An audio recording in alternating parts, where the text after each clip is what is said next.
Welcome to the Horror Room. I'm Travis Bruce, and today we're doing an indie horror spotlight. I have new director Austin Janowksy with us, and he actually has what's up, man? And he has an amazing project came out. I've seen the trailer. Is hitting its first film festival right now. It's called A Killer and the Dead. So also, there's a comic book that's coming out with it as well. Yeah, It yeah, looks a amazing. comic book adaptation from it. Yes, sir. Yeah. So tell us a little bit about your movie. I've always been a horror fan, loved horror. Halloween was like the thing for me back in the day. So when I had a chance to create my own slasher character, I thought this would be really cool. But I like mashing things up, looking at things from a different perspective. And I thought, I love zombies, I love slasher films. Let's mix them together. Let's bring those two genres together and let's make a film that deals with both aspects of it, the both different energies of the film itself. And that's how we got Killer and the Dead. It's a 20-minute short film. And we've got the official trailer came out a couple months ago. We just hit over 7,000 views, which is crazy. And yeah, there's a lot of hype. We're going to be adapting a comic book, a 24-page comic book. We'll do a Kickstarter for it because people are asking for it. And then with these two things, we have people starting to garner some interest in possibly funding a feature film adaptation of the entire thing. So starting to roll. It's going good. That's pretty awesome. And speaking of comics, you've worked, quite a bit, a long time, 29 years in the comic industry, I understand. Yeah, I started in 1994. I've done mostly inking, like for Marvel and Image and IDW and Dynamite. But I got to more writing as things went on, and I created a few of my own comic book series. And one of them is a horror series called Zombies Were Human Too. It tells zombie stories before and how they became zombies. And it was made in graphic novel form, about 110 pages each. The main story is told by three teenagers that are trying to calm the youngest one down after being trapped, from foraging from zombies. And they pick up zombies to make up stories who they were, how long it lasted, how they died, in a funny, crazy, ironic way. But the cool thing is, the main stories in color, zombie stories in black and white, but they're done by different art teams, writers and artists. The plots are approved by me, so it's one continuous story. So yeah, comic books has kind of like been my thing. It's crazy. I'm going to be doing it 30 years next year, and the film aspect, my backup plan while getting into comic books was graphics. So I did that for 20 some odd years. I retired as a creative director 7 years ago. And a buddy of mine, he was doing a horror film. Hey, you want to be a ghoul? I'm like, absolutely. Hey, you want to be a bodyguard who gets killed? Yes, of course I do. And then I realized that Florida was a big market for movies. I never thought about it. And I thought we'd give it a try, talk to my wife. She said, let's give it 3 years. And I slowly was able to build up to get an agent and do commercials, to do some national commercials for big feature films, TV and stuff. And yeah, so here we are. Now I'm writing and directing some films too. This is amazing. That's absolutely amazing. So, what was some of your has George A. Romero been something of inspiration when it comes to zombie movies? I mean, I know he's the king of zombies. Oh, 100%. Yeah. Yeah. He is like the epitome of what I really got into because I loved Snyder's fast paced zombies, 28 days later, the different aspects of it, but the creepiness of it, the overwhelming slow, the dread that comes over it, the atmosphere, everything like that is what I really liked. I like horror for the fear factor, not the gore factor. Not that it's not bad. Just for me personally, it's not my cup of tea. I think there's a good horror to blood ratio that you need, and sometimes movies get really over the top. And George was like dead on. He was perfect on what he did, and I just loved everything. So yeah, he is the godfather of zombies in my book. He really is. Now, Mhm. are you a friend? I mean, are you a fan of the Korean zombie movies like Train to Busan? Uh, Yeah. the newer ones that are coming out. Yeah, oh, yeah. Oh, it's great. It's what's wonderful about zombie films is that it's now global. There's all these different takes from all these different countries that bring in their own world views. You know what I mean? And their own customs. They put them in own environments, and it's just the same thing. Yeah, it's fantastic. Yeah. I've always been a zombie fan, and I actually made a video a couple of weeks ago that I'm embarrassed to say that I literally just watched Train to Busan for the first time a month ago, and it was such an amazing movie and a different view on zombies. You know, It was just probably one of the best zombie movies made in the last 10 years. I agree. Some people have, everyone has their own personal opinions. I love the genre as a whole. I love everyone's kind of take on it. Some I'll enjoy more than others. I like World War Z. I know it didn't fit the book itself, but the different ways that zombies got to you on the plane and just everything about it, I thought that's different. That's interesting. I really liked that. And you were also talking about 28 Days Later. Mm. That's an iconic zombie movie. I remember seeing that for the first time and the sequel. And I was like, wow, this is something that was in your face, Mhm. terrifying.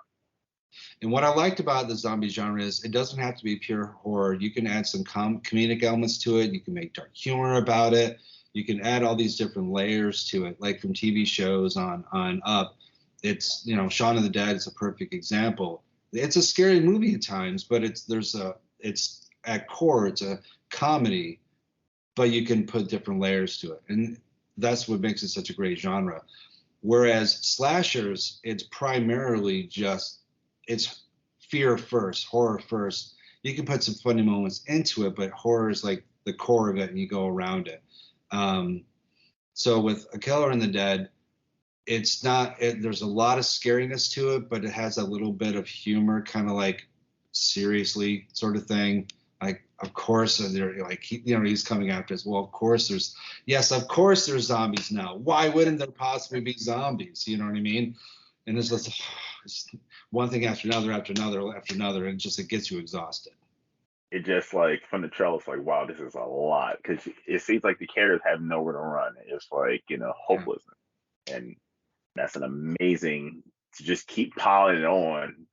The characters is amazing. Well, it's not said at the very beginning. You're catching them like after like a really long dealing of a lot of crap, and they're finally getting away from them, and they get to where they find a place they can hide out for a minute, and it's just like, okay, he's coming. What do we got to do? Let's go in here, and there he is. And then they're and it's like oh my god, there's no you can't catch your breath. That's the point. That's the whole thing. And then when you think you finally can catch your breath, then you got this other thing happen. So So, what has been the number one challenge as a horror director? Would you say? well, the hardest thing is finding really cool locations um, to do the blood and do the horror the way you want to. There's a lot of liability that you got to watch out for. I mean, there's permits that you have to fill out, obviously, but you got to make sure that where you're going is okay. Hey, we've got like different people running and doing and blood and stuff like that activity. Are you okay with that? Yes, you're okay with that. You have to have a safety person on set. There's a lot. It's not just, putting some people in makeup and just kind of going at it. There's a lot of logistics that kind of go about. That is the most challenging aspect, especially if you're dealing with multiple zombies or things that are trying to get other people. It's not like a 1-2 person set. Sometimes you've got 15, 20 people on set. You know what I mean? So that's what you got to think about. You got to think about the broad scope, how you're going to make the film, and then logistically, what place can you get to fit exactly what you want or close to it as possible.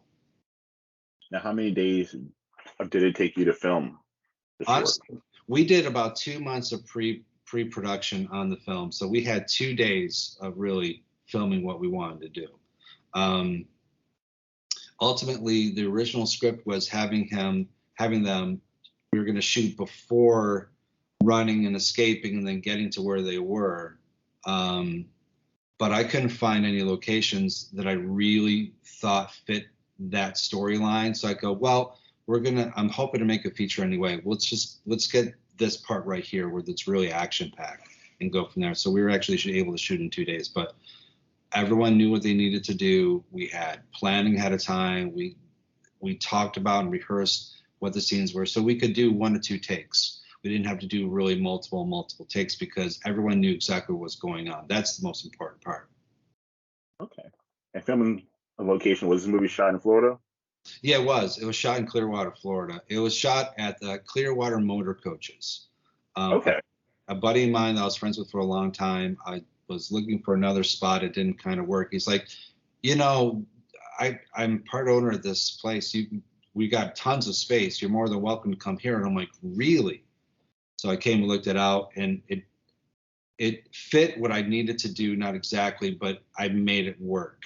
That's an indie filmmaker. You just to make things work, and it worked out really well. Now, all right. So I have a question. I Yeah. I've watched Walking Dead. I've watched Game of Thrones and night shots. A lot of directors, I don't know if they're doing it for artistic side or if they just know how to film in the night. I've noticed a lot of your movies filmed at night. How were you able to still get a clear visual look? I mean, and not be where it's too dark to a viewer.